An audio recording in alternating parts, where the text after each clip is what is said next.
ఎదురు చూడని ఇంత హాయిని మరిచిపోదు మనసు. ఒదిగి ఉండి నీ వాకిటిలో బదులు కోరి నే నిలుచున్నా. దారి తెలియని చీకటిలో వెలుగు చూసి కాదంటానా.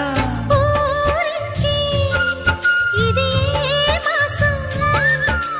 ప్రేమించే ప్రతి గుండెను అందెల సందడి చేసే హేమంతం ఇది.